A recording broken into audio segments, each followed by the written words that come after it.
नमस्कार। बहुत स्वागत है आप सभी दर्शकों का कन्या राशि के लिए जुलाई 2026 राशिफल के इस वीडियो में। ऐसा मौका फिर नहीं मिलेगा। Growth, peace and prosperity. जी हाँ, मैंने थंबनेल में ऐसा ही लिखा है क्योंकि जुलाई का माह एक ऐसा माह होने जा रहा है जिसमें वैश्विक स्तर पर चल रहे संघर्ष और युद्ध की स्थिति से राहत मिलने जा रही है। और जब शांति होती है तो ग्रोथ के नए नए अवसर मिलते हैं और फिर प्रॉस्पेरिटी आती है, समृद्धि आती है। और इसका बड़ा कारण है जुलाई में ग्रहों का गोचर।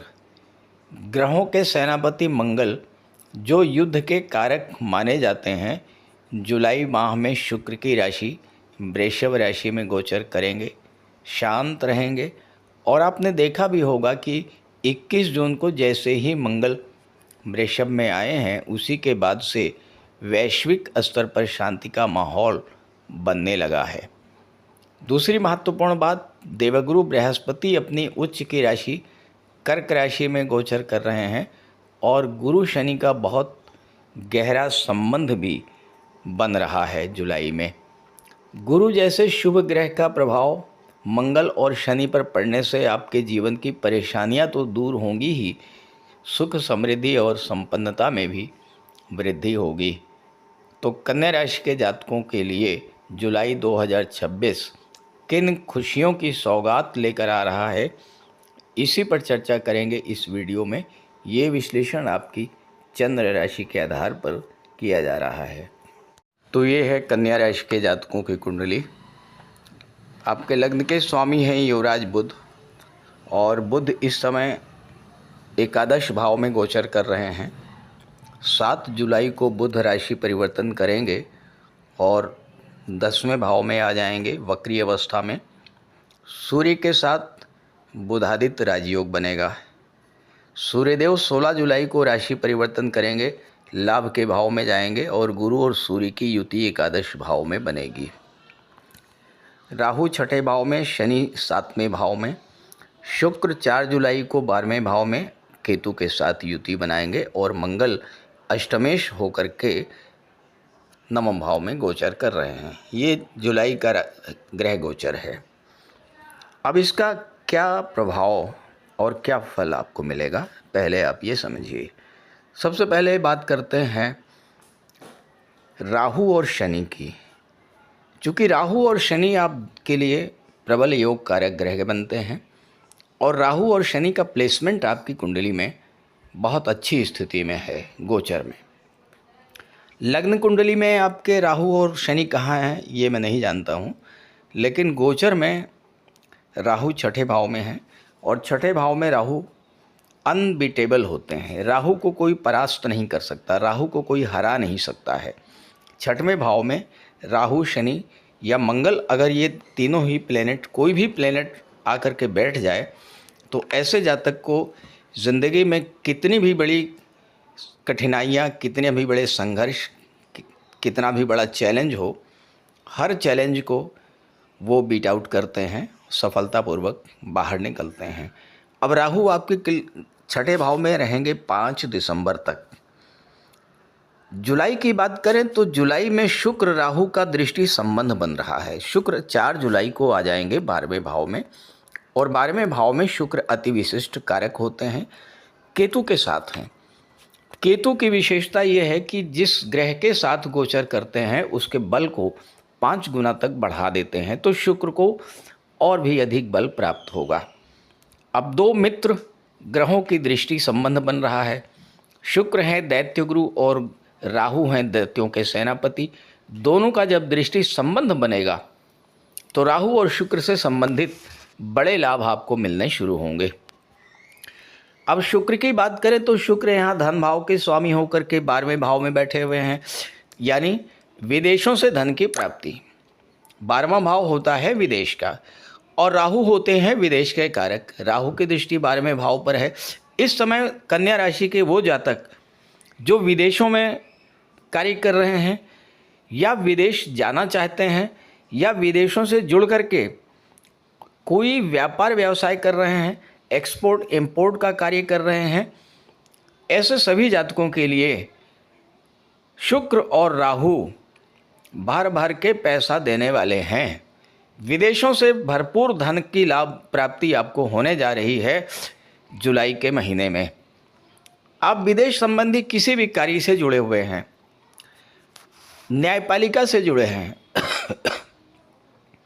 हॉस्पिटल से जुड़े हुए हैं, या आप योगा, मेडिटेशन, ध्यान, इन सब क्षेत्रों से जुड़े हुए हैं, और या फिर कला के क्षेत्रों से जुड़े हैं, संगीत, नृत्य, अभिनय, लेखन, गायन, वादन, काव्य, शिल्प कला, मूर्ति कला, इन सब क्षेत्रों से जुड़े हैं, तो आपके लिए इस समय कुबेर का खजाना खोलने जा रहे हैं राहु और शुक्र दोनों मिलकर के।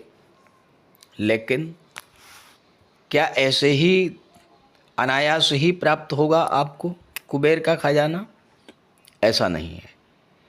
आपकी जन्म कुंडली में भी शुक्र और राहु का प्लेसमेंट अच्छा होना चाहिए। दशा भी शुक्र या राहु की हो, महादशा हो या अंतर्दशा हो या प्रत्यंतर दशा हो या सूक्ष्म दशा हो, तभी इस तरह का लाभ आपको मिल पाएगा। और इस लाभ को और अधिक अगर आपको बढ़ाना है तो आपको माता लक्ष्मी की आराधना निरंतर करते रहना होगा। श्री सूक्त स्तोत्र का पाठ करिए, विष्णु सहस्रनाम का पाठ कीजिए। धन के दो प्रबल कारक शुक्र और गुरु आपकी कुंडली में गोचर में बहुत अच्छी स्थिति में हैं। देवगुरु अपनी उच्च की राशि में है, चौथे भाव के स्वामी होकर के। 11वां भाव क्या होता है? ये आपकी इच्छा पूर्ति को दर्शाता है। यहाँ सूर्य बैठे हुए हैं, अति विशिष्ट कारक होते हैं, 11वें भाव के प्रभाव को कई गुना बढ़ा देते हैं। तो आपकी इच्छा पूर्ति का एक बेहतर समय आ चुका है। और वो इच्छाएं कौन सी होंगी ये भी ज़रा समझ लीजिए।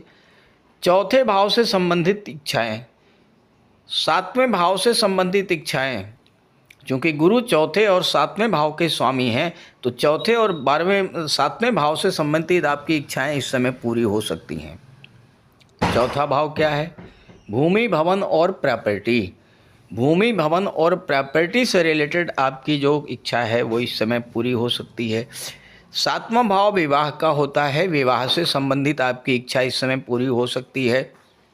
शनि 7वें भाव में बैठे हुए हैं, शनि के कारण विवाह में जो देरी हो रही थी उस देरी को समाप्त करेंगे देवगुरु बृहस्पति, क्योंकि देवगुरु बृहस्पति इस समय अतिचारी अवस्था में गोचर कर रहे हैं। तीव्र गति से, अत्यंत तीव्र गति से गतिमान है, और गुरु की दृष्टि भी 7वें भाव पर पड़ रही है, शनि पर पड़ रही है। आपके विवाह में जो देरी हो रही थी वो देरी एकदम से समाप्त होगी। विवाह के अच्छे से अच्छे रिश्ते आपके बनेंगे। 7वां भाव व्यापार का होता है, और बिजनेस में भी शनि के कारण जो धीमापन आया, बिजनेस में जो रुकावट आई, या आपका एक्सपोर्ट इंपोर्ट का कोई व्यापार है और उसमें आपका कोई पैसा फंसा हुआ है, या कोई बिजनेस डील रुकी हुई है, ये चीज़ें सॉर्ट आउट होने जा रही हैं जुलाई के महीने में। गुरु की दृष्टि पड़ते ही नई नई बिजनेस डील आपकी फाइनल होंगी। विदेशों में रुका हुआ पैसा आपको मिलेगा। कोई बड़ा ऑर्डर अधूरा था वह इस समय पूरा होगा। मंगल आपकी कुंडली में अष्टम भाव के स्वामी होकर के भाग्य भाव में आ चुके हैं, और मंगल एक बहुत ही खराब भाव से निकल करके बहुत अच्छे भाव में आए हैं। भाग्य को बूस्टअप करेंगे, लेकिन ध्यान रहे 3rd हाउस पर भी मंगल की दृष्टि है। यात्राएं आपको करनी ही पड़ेंगी, चाहे वो बिजनेस टूर हो, चाहे ऑफिशियल टूर हो, चाहे विदेश यात्रा हो, चाहे उच्च शिक्षा के लिए आपको बाहर जाना हो, किसी अच्छे इंस्टीट्यूट में एडमिशन लेना हो, विदेश में उच्च शिक्षा प्राप्त करनी हो, यात्रा आपको करनी ही पड़ेगी। बजरंगबली की आराधना कीजिए, यात्राएं आपके लिए फ्रूटफुल होंगी। यात्राओं से आपको बड़ा लाभ इस समय प्राप्त होगा। जहाँ तक सूर्य की बात है, सूर्य दिग्बली हैं 10वें भाव में। गवर्नमेंट का सपोर्ट आपको मिलेगा, शासन प्रशासन से आपको लाभ मिलेगा, और साथ ही साथ उच्च पद की प्राप्ति, प्रमोशन और अगर आप बिज़नेस में हैं और कोई गवर्नमेंट से जुड़ा हुआ कार्य आपके पास है, कोई गवर्नमेंट प्रोजेक्ट, कोई गवर्नमेंट टेंडर, तो यहाँ पर आपके लिए शुक्र सूर्य भी बहुत ज़्यादा हेल्पफुल होंगे। तो कन्या राशि के लिए जुलाई का महीना एक ऐसा महीना होने जा रहा है जिसमें आपको बहुत सारी उपलब्धियाँ एक साथ मिलने जा रही हैं। तो इस गोचर का लाभ उठाइए। अब प्रश्न ये है कि क्या सभी कन्या राशि के जातकों को एक जैसा ही लाभ मिलेगा? ऐसा बिल्कुल भी संभव नहीं है। अगर आप ये जानना चाहते हैं कि आपकी जन्म कुंडली के अनुसार आपको किस तरह का लाभ मिलेगा, किस तरह से आप अपने लाभ को बढ़ा सकते हैं, किस तरह से आप अपनी इनकम को बढ़ा सकते हैं, किस तरह से आप बिज़नेस को ग्रो कर सकते हैं, तो इसी वीडियो के डिस्क्रिप्शन बॉक्स में मैंने अपना व्हाट्सअप नंबर दे दिया है, वहाँ आप कांटेक्ट कर सकते हैं। स्क्रीन पर भी मैं अपना नंबर दे रहा हूँ 9058144128। आप इस नंबर पर संपर्क कीजिएगा। नमस्कार।